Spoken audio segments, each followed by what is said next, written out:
Let's see. Hi everyone, how are you doing this morning? Hopefully good. Thumbs up if you're doing well. I guess thumbs down if you're not. Yay! Some people might be in the middle. That's kind of how I am, but it's Friday, right? So looking forward to the weekend. It's always good.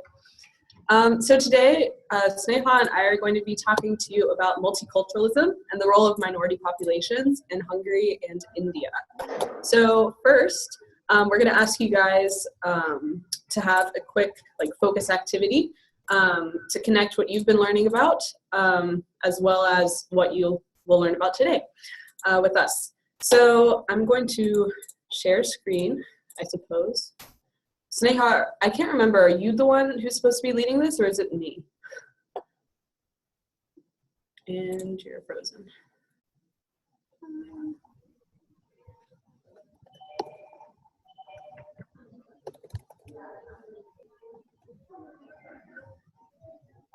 Sneha? Hey. Hey, sorry, it got frozen for a second. Are you Same.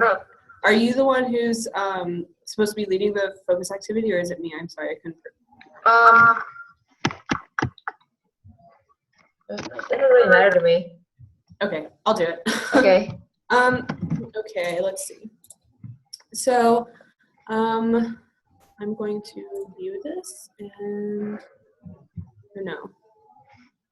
Present this. Okay. So, oh yeah. Okay, so if you guys could discuss with a partner just a couple of things. So the first is, what are two things that you have learned about the role of minority populations in the United States? February is Black History Month, so you can talk about that if you would like. The second question is, what are some significant achievements of minority populations in the US? And then it's more individualized. So if you are from a minority population, what are some challenges you have faced? Or if you're not, what are some challenges you might face on a daily basis if you were a part of a minority population in America? And then what are some ways that the culture of minority population impacts American culture? If you guys could just discuss this for a couple minutes, and then afterward we will take answers. You can come up to the camera and tell us what you talked about, if that sounds good to everyone. Cool.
Okay.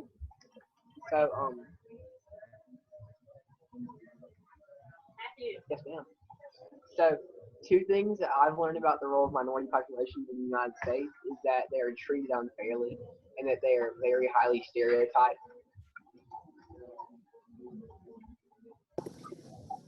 Thank you.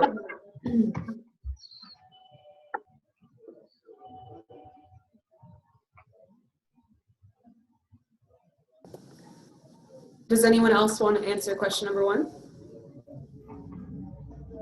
Or another question? Yeah, thank you for sharing for number one.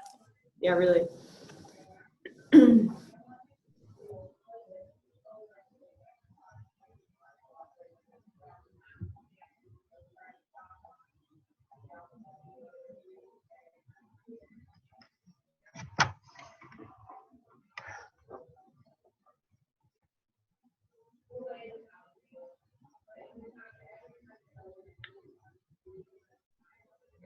How about what are some of the stereotypes that you've learned about minority populations?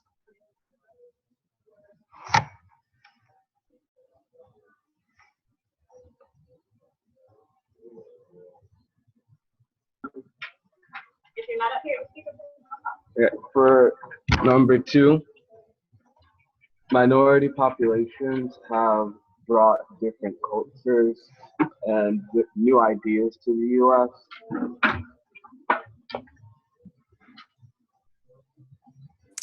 Good. I think you might be muted again, Sylvia. Thank you. That's a great answer. Sorry. Muted. This seems to be a problem for me. The microphone. Does anyone want to try and answer number 3? Whether you are from a minority population, or if you aren't, then maybe some challenges you might face. We've already talked about stereotypes, so that definitely has an impact on minority populations in the U.S. Yeah, I'm like originally from America, but my parents are from India. So some challenges that I faced is that they assume that I'm not athletic or that I just do math all day. So that's one of the challenges that I face. Thank you for your answer. That's awesome. I mean, it's not awesome, the challenges you face, but thank you for your answer.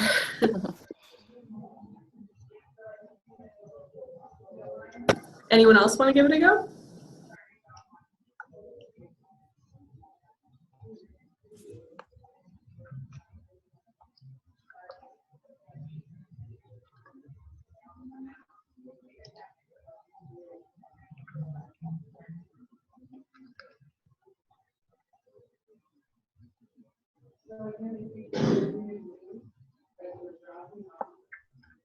You could like get stopped in driving your car because they might think that like you don't own it or you stole it. That's true. That is a stereotype that many people think of minority populations. So if no one else has any answers they want to share, I guess we'll move on to talking about our countries. But basically, minority populations in the U.S. Have had a lot of impact over time, contributing to American culture. But unfortunately, there's still a lot of challenges that they face on a daily basis, which I'm sure that you guys have been learning about. So thank you so much for your contributions. Okay, so the first country we'll be talking about today is Hungary, which is where my family is from. Just again is a map of Hungary. It's a pretty small country located in Central Europe, but it usually is delineated to Eastern Europe because of its involvement and membership in the Eastern Bloc during the Cold War. So yeah, basically Hungary is surrounded by quite a few countries. There's Austria, Slovakia, Ukraine, Romania, Serbia, and Croatia. And there are a lot of different minority populations. However, there's not a huge amount of them. And so I guess I'll be telling you about that. So here's some facts about ethnic or racial minorities in the US and Hungary. So in Hungary, about 84% of people who live there are Hungarian, ethnic Hungarians, whereas minorities include the Roma, which I'll be telling you guys more about today because that's the largest minority group in Hungary, and it's very much discriminated. They're very much discriminated against, unfortunately. Germans also live in Hungary, Slovaks, Croats, Romanians, people basically who are from these countries bordering Hungary do. So for instance, in like people who come from Germany maybe are closer to this side of Hungary, the western side, because it's closer to Germany and Austria, whereas people from like Romania are more towards the east, and Serbia are more in the south. Same with Croatia, since it's in the south as well. And then the US, So I took these figures from like the CIA World Factbook, and I'm not exactly sure when the data for the US was included, but at the time it was about 80% of the population in the US is white, whereas minorities are comprised of Hispanics, Blacks, Asians, and American Indian, Natives, and Asian Pacific Islanders. So like in white is like Indo-European, etc. So we have religious minorities as well, not only in the US, but also in Hungary. So Hungary is predominantly Christian. About maybe 50% or so of the population identifies with a Christian faith. However, Roman Catholicism is very strong there. So the Catholic way of life is very much incorporated in Hungary. A lot of people go to Mass and celebrate Lent and these other holidays. So for instance, when I was in Hungary for October 31st, which is Halloween here, we basically, my family and I celebrated another holiday, a Catholic holiday, which was November 1st, All Saints Day. Has anyone heard of All Saints Day? Awesome, yeah. So basically, we went and visited the cemetery, and a lot of people do that, go out and take candles at night and remember those who have passed away. So there wasn't like Halloween, but there was All Saints Day. So a lot of Catholic holidays are very much incorporated into Hungarian way of life, I suppose. But overall, it is, I guess, a Christian nation primarily. However, there's a lot of people who do not identify or who just are like unspecified. So I was just going to ask, because Hungary used to have a pretty considerable Jewish population. Does anyone want to guess why there's not so much, like why there aren't as many Jews in Hungary anymore? You can just raise your hand and ask, or I don't know.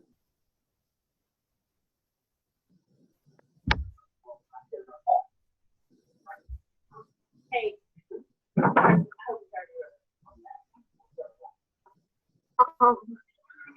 Because of Nazi occupation during World War II. Yep, spot on.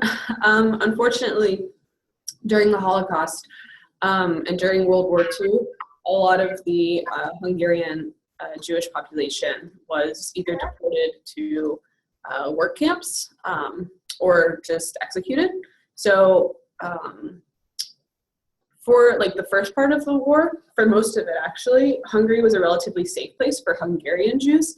It wasn't really a safe place for Jews of other ethnic minorities, but there was a distinction between Hungarian Jews and just like any Jew.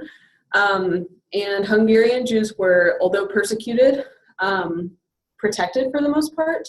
However, once Nazi occupation occurred, when the Germans came in 1944, and Ferenc Szálasi, a fascist leader, was put into power, mass deportations of Jews began. So there were ghettos set up in Budapest. People were deported to Auschwitz, and or other places were just executed alongside the Danube River, which is a river that runs through the city. And so there's like a monument, for instance, that shows like shoes beside the river to represent all the people who were shot and killed. So it's very sad, but it's estimated around 500,000 people were either deported or killed during that time. And so there's still a lot of like Jewish culture in Budapest. You know, there's a really nice synagogue and all these different things, but for the most part, there's not a huge Jewish population anymore, unfortunately.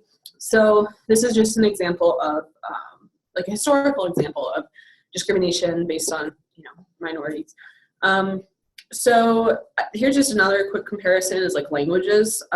So in Hungary, as you can see, almost 100% of the population speaks Hungarian, which is a very high percentage.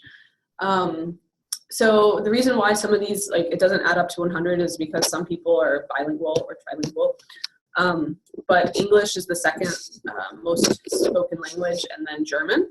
A lot of businesses from like the EU and those areas come in, and there are quite a few expats. But in the US, about 80% of the population speaks English, followed by Spanish. And yeah, so I just wanted to show you guys this. There's not a huge diversity in languages in Hungary. So I'm going to be talking to you primarily about the Roma people who were also discriminated against, who still are unfortunately discriminated against in Hungary, but were persecuted during the Holocaust as well. So the Roma people, according to official numbers, is about 2% of the population, which would mean about 200,000 people. But there are estimates that it actually could be like on the low end, 500,000, or on a high end, almost 1 million people who live in Hungary who are Roma. So I guess I'll start with the history, but the history of the Roma people is that they're actually originally from northern India, and they came to Europe about 1,000 years ago, so around 1100. Today, the group is mainly found in Europe, but they're scattered kind of all across the world. I think there's about 12 million Romani or Roman people, or Roma people, sorry, around the world, but they're mainly in Europe, such as in Romania.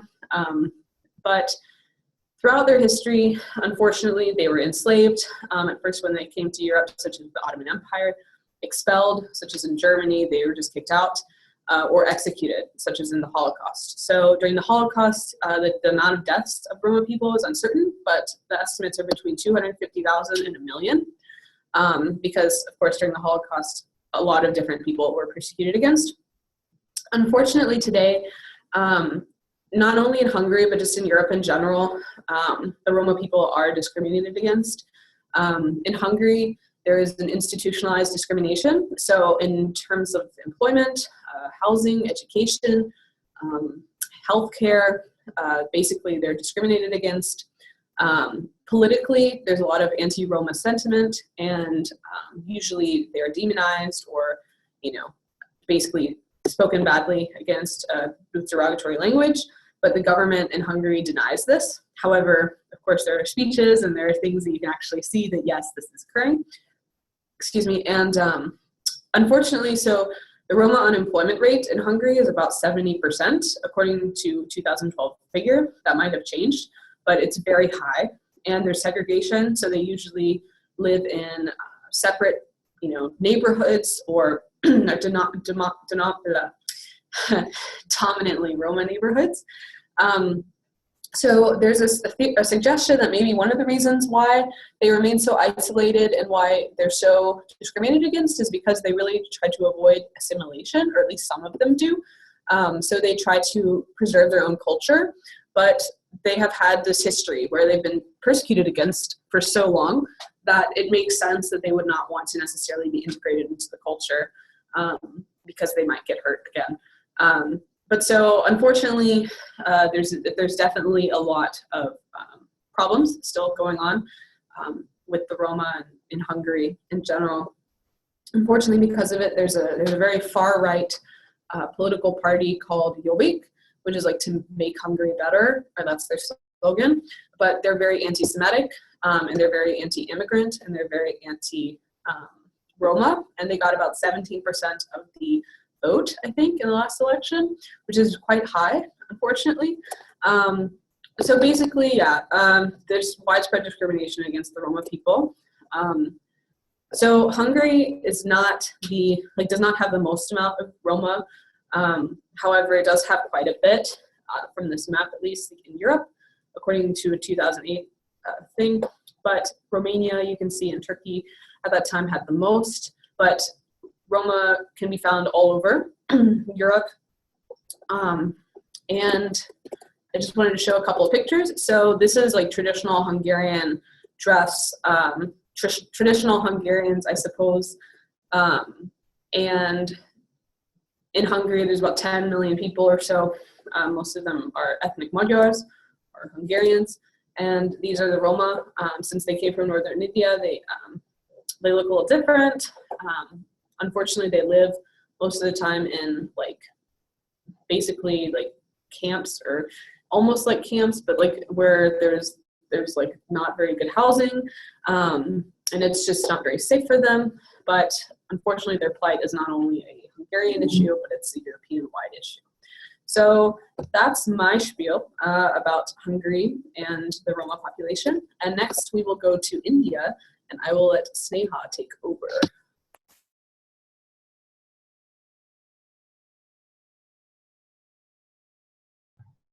Hi guys. Let me see. How do I share?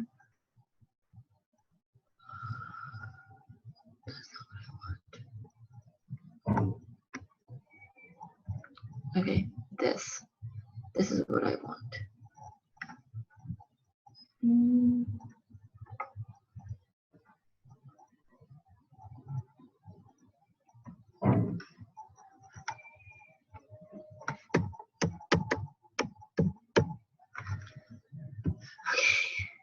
Is this right? Can you guys see this? No, you should have your share screen button at the bottom. Yeah.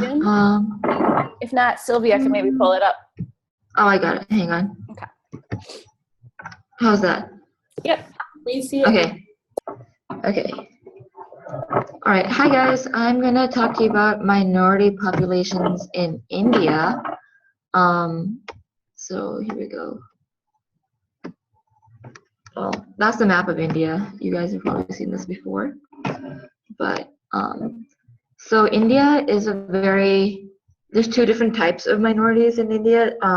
It's a very religious country, but there's also like a lot of, when you think of India, you think of like Hinduism, or sometimes you think of Islam, but there's a lot of other religions that are like minority religions. But it's also, we also have social minorities, people who are well, before, now this is illegal, but so there was a caste system in India, and that was a very traditional system that would separate people in like a hierarchy of like how good you were, basically. And there are the lower castes. According to this caste system, there are like the lower caste people who are minorities in India, who were basically treated very unfairly, and still are to this day. So here I've like listed the two lower caste groups as the scheduled castes and the scheduled tribes. And as you can see, they make up 16% of the population and 8% of the population respectively. And I've also listed like minority religions in India, like Muslims, Christians, Sikhs, Buddhists, Jains, and Jews. And there are even other religions in India that are so small that they don't even make like a significant percentage of the population. So here are the major religions of India, and like a pie chart, so you can see how like small the populations are compared to like the population of Hindus, or even the population of Muslims, just 13.4%. Like there's a tiny little slice for like Jews in India, and a tiny little slice for Jains and Buddhists. But like even these small little like decimal percentages makes up like hundreds of thousands of people, because the population of India is huge. It's the second most populated country in the world. So even like 0.5% of people is like 200,000 people or whatever. So there's actually a lot of people who follow these different religions. And here's a map or two different maps of like major religions according like geographically. There are more Christians, as you can see, in like the eastern side of India. There's more Muslims in the north and northwest, because that's closer to like the Middle East and Pakistan. But like, I mean, this is obviously, they're not delegated to certain geographical areas. It's just like where the majority of the population is. But yeah, there's Christians all over India. There's Buddhists all over India, etc. So, but yeah, these are just like an interesting comparison of the majority of like what the majority of the population practices. And then, like I said, these are there's religious minorities, and then there's also social minorities. So as I mentioned before, there are two major groups of people who have been marginalized in India because of the caste system. There's the scheduled castes. They're called untouchables commonly. They're also called Dalits, but that is like a very politically incorrect term.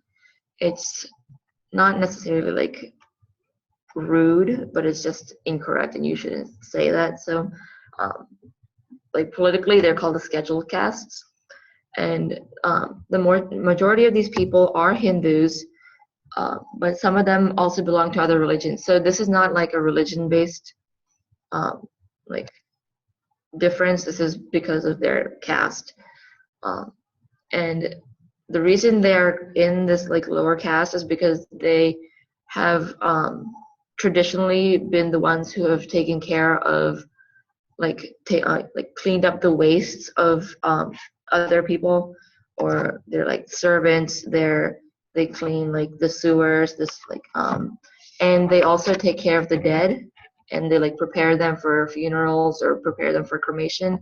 And because of this, they're considered like unholy or dirty or untouchable.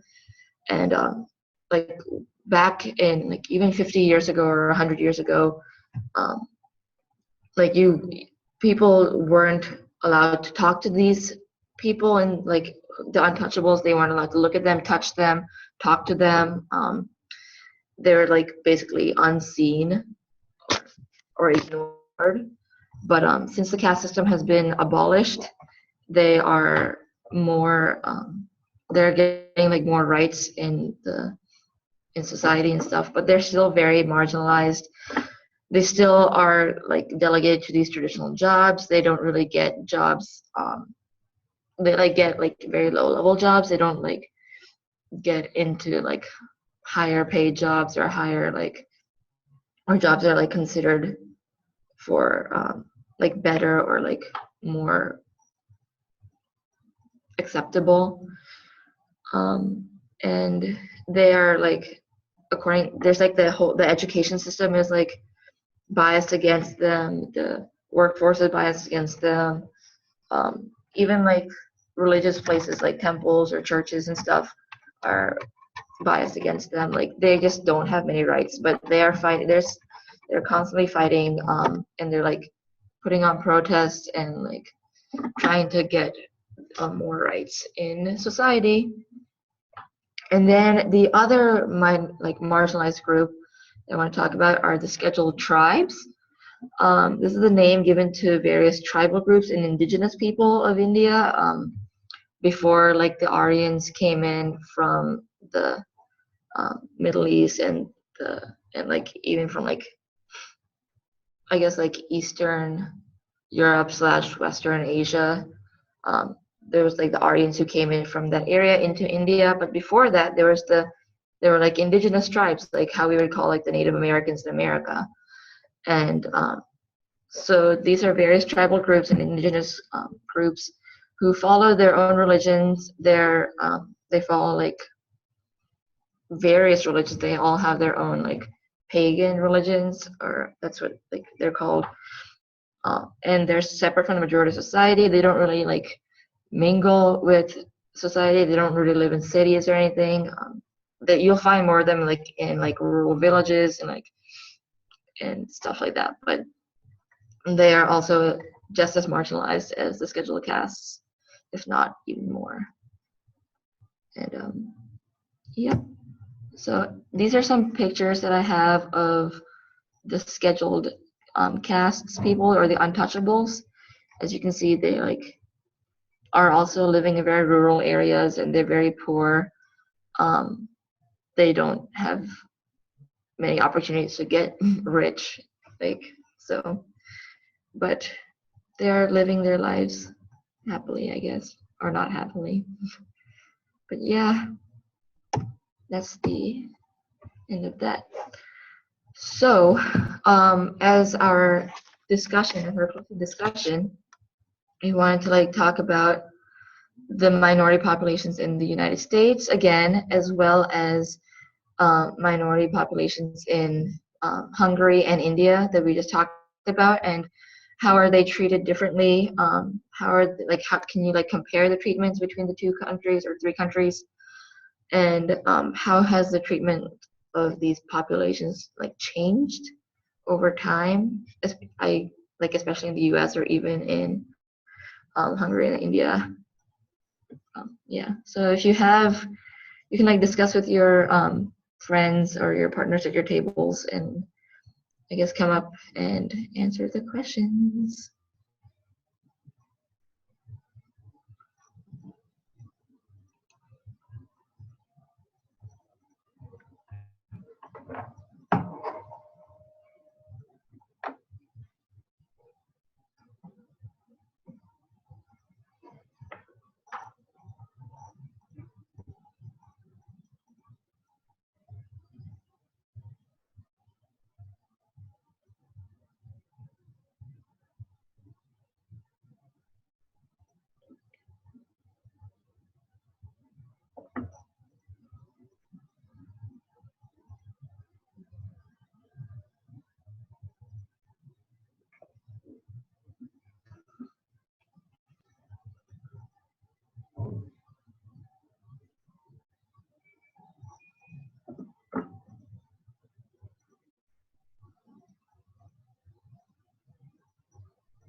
And for this activity, like when we're talking about minorities in the U.S., you can talk about specific minorities such as African Americans or Asian Americans, how they were treated in the past, how they're treated today, in comparison with how the Roma are treated in Hungary and the scheduled tribes and scheduled castes, I guess, or formerly scheduled castes, are treated in India.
If anyone has an answer to question 1 or question 2, feel free to come up.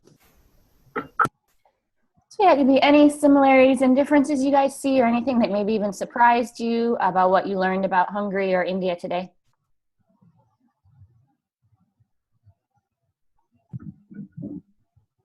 So minorities in the past were treated badly, and they still are treated badly today.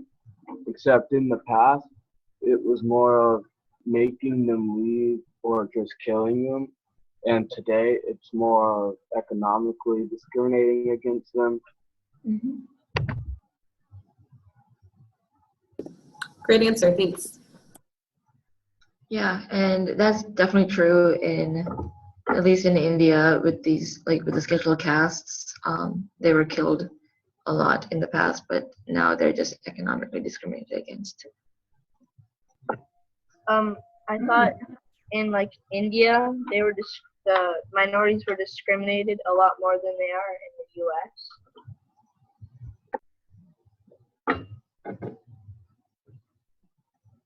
Yeah, it could be. I don't actually know like statistics on that, but there are a lot more differences between minorities and like the majority populations in India, I suppose.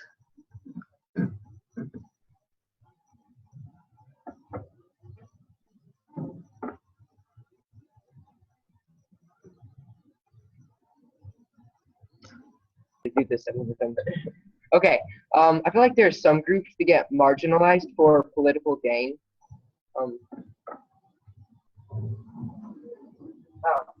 Okay. That's a great answer. Yeah, unfortunately, some groups do get marginalized, not only in the past, but also in the present. We think about just in the past, how Hitler blamed basically the degenerates of society, or the Jews, for a lot of problems that society had, or for instance, today we see rhetoric in the US and abroad that is very, derogatory towards Muslims or different people groups, and has them as the scapegoat for a lot of problems, economically or just politically. So unfortunately, this issue is still very relevant today, not only here, but also abroad.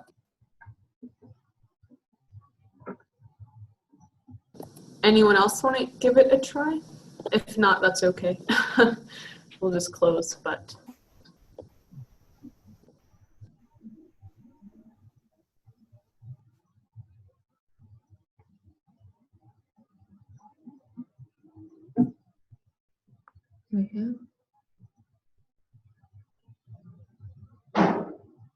Just for how the minority population is compared to the U.S. In India, when you have the caste system, you have people who are following the same religion and are the same race, but they're still the minority. Like you can be non-inclusive for that. They're still the minority, but in the U.S., it's mostly divided by like what race you are, what gender you are.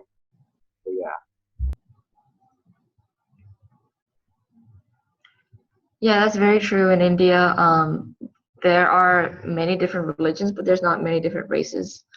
I feel like the majority of the population are Indians, but they're still discriminated against because of the caste system or because of whatever religion they follow.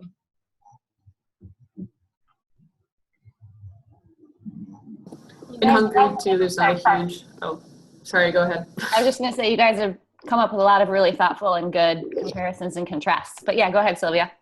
Oh, I was just gonna say, like in Hungary too, just like in India, I guess ethnic Hungarians make up the majority of the population. So in the past, religious reasons or like, I guess, ethnic reasons have been more so reasons for discrimination rather than racial reasons. However, there are different races in Hungary. There are a lot of Afro-Hungarians, which is when like Hungarians, either Africans or African Americans, have children together, etc. For example, I have cousins who are Afro-Hungarian, but it's not a huge amount of, doesn't make up a huge amount of the population in Hungary, which is interesting to look at. Like, if you look at immigration policy in Hungary, it's pretty strict, especially with rhetoric towards refugees or immigrants or migrants coming from North Africa or the Middle East, etc. Very much against, the government is very much against that in Hungary, which maybe is because they have this idea where they want to have like an ethnically pure country, which is problematic for a lot of reasons. But yeah, maybe that could be a contribution for why. All right. I just had a question about the India discrimination. So you said it's harder for the people you're discriminated against to get jobs, but can't they just lie on their resume about being that group? Yeah, not really. It's very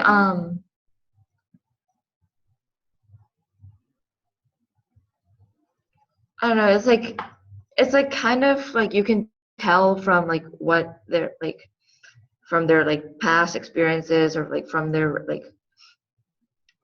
their socioeconomic status, or even from their names, or just if they're in the if they're in the area and they're trying to apply for jobs or something, you can tell what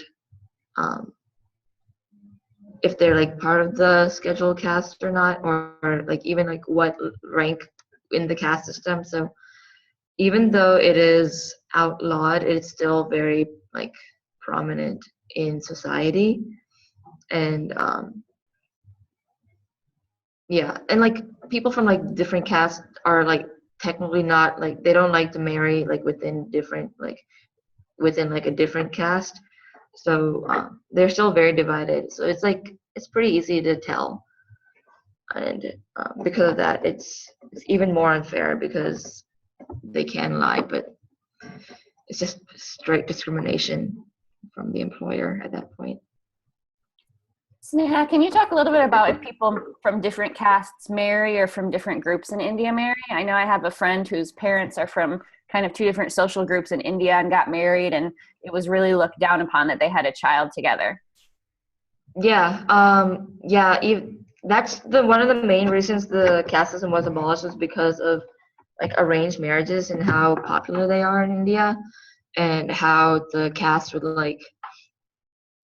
stay within their own caste. Brahmins would only marry Brahmins, and if you married beneath you, then it was a huge deal and very looked down upon.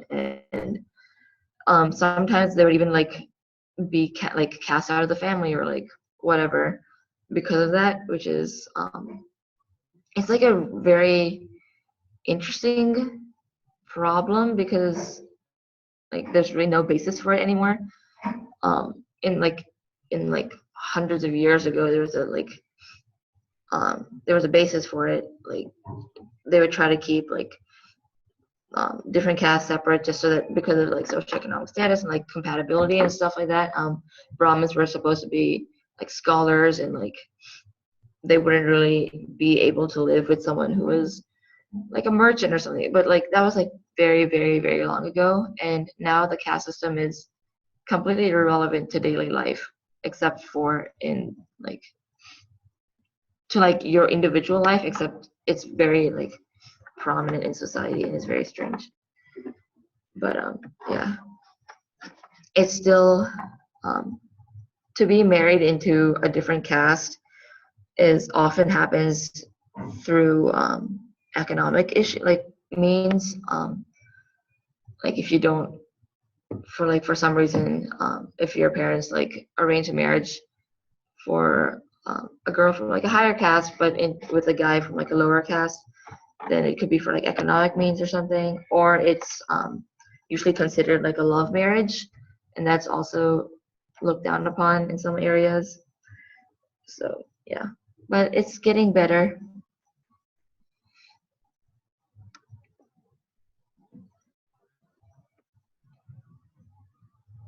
Do y'all have any questions for us about Hungary or India?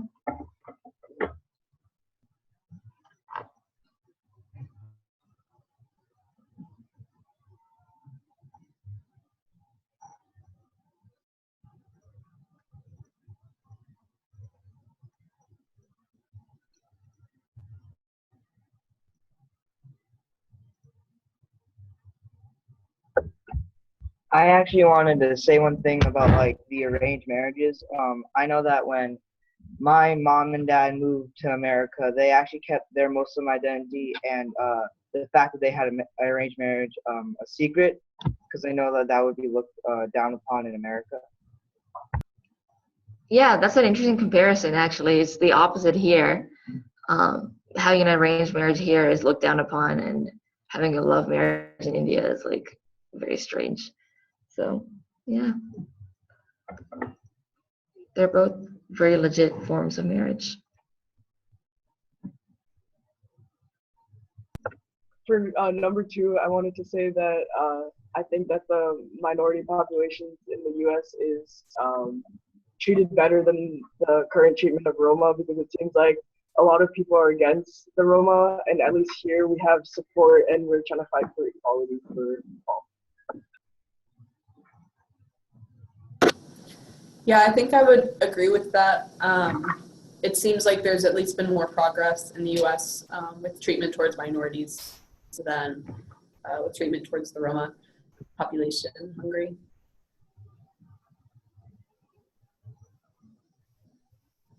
Well, okay.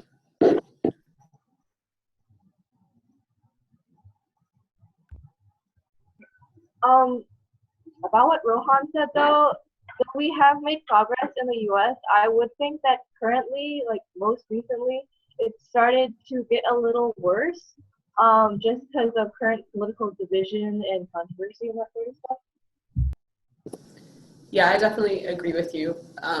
As well, it does seem like there's a bit of backsliding, unfortunately, here with treatment towards minorities or just marginalized groups in general.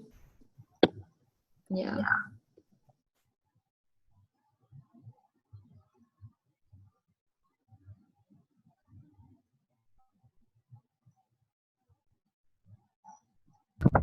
I had a question for both of you. I was wondering if you think it's possible to completely eradicate the discrimination of minority populations.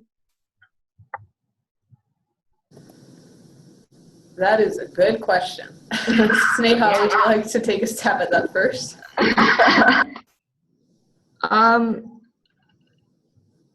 The optimist in me says yes. It is possible. I feel like it's going to take a lot of time, and it's going to take a lot of effort, especially from the younger generations, because we are growing up in, like, every generation is different, and we're growing up in a time period where, like, social activism is very important, and like accepting people and like and understanding other viewpoints is very important, as at least for the majority of like my generation, or even like younger, like grade school kids like you guys. But I feel like it is an issue that should not be taken for granted ever, and we need to actually work on it very hard and for a very, very long time. But hopefully one day it will be possible to eradicate completely. So I guess my answer to that question is it possible? Maybe. I think it depends on the conditions. You know, I think it depends on where you are. Like, I think in some countries it'll take longer than others. I personally think that exposure to different cultures is really important, especially from a young age, in order to help people be more open-minded, because a lot of the time unfortunately, these kind of maybe backward views or negative views towards minorities or just marginalized groups in general start because, when you're a child, you hear the same thing over and over about, just different groups. So I think that, again, it's something that would take a lot of effort, a lot of working together between. A lot of education. Yes, and a lot of education. And not just like tolerance of other groups, but just acceptance and like acknowledgement of how important the contributions have been. And, I think it's hard to swallow sometimes for people who have treated minority groups in the past negatively. It's hard to swallow like their maybe like ancestors' responsibility towards that. But I think that's really important as well, and acknowledging that, maybe I didn't personally play a role in this, but like past, maybe my grandfather did or whatever, and that's, a problem. And I think that's kind of the first step, just greater awareness and education. But yeah, I don't know. I think it's a lofty goal, but definitely one that we should strive towards. So. Yeah. And I'd agree, like romanticism of the past is a major reason why issues still are like present, or at least from my own observation of the reason issues are still present today. People always think of their own childhoods as like the golden years, or like the like beautiful time when everything was perfect, and then now everything is like there's like fighting and wars all the time. But people need to realize that like these issues have always been there, and just because they didn't know about it when they were younger, or like even when their parents were younger, doesn't mean that they weren't issues and that we should go back to those times, so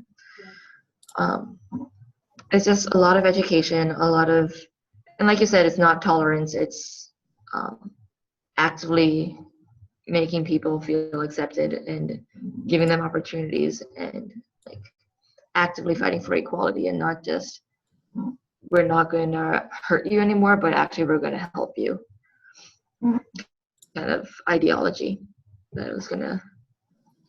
I think this has been a really good discussion, so thank you guys so much for all your contributions and questions and answers. I think your class ends pretty soon, so I should wrap it up. Yeah.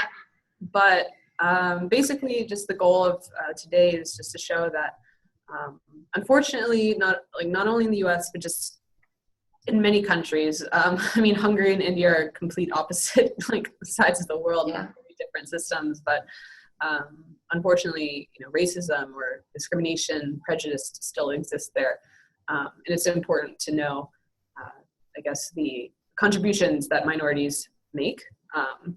So, for instance, something I forgot to say is that there are some Roma people who have become, politicians, or who have achieved different, positions that have put them in a place where they can advocate for better treatment, which is really good. But of course, there's still a long way to go, not only for them, but a lot of different groups in a lot of different countries around the world. Yeah. And I'd also like to add a point of minorities are not always, well, at least like, as you can tell from like Hungary, or from like our topics of like Hungary and India, minorities aren't always race. It's not always religion. It's also can be ideologies. It can be gender. It can be like lifestyle, anything that will make, that will like cause someone to discriminate against a group of people or to marginalize them for various reasons. Like they're also considered minorities, and they should also like be included in your like considerations when you think about this issue. Well, thank you guys for being involved in everything, and you have a good weekend. Thank you guys. Bye. Bye.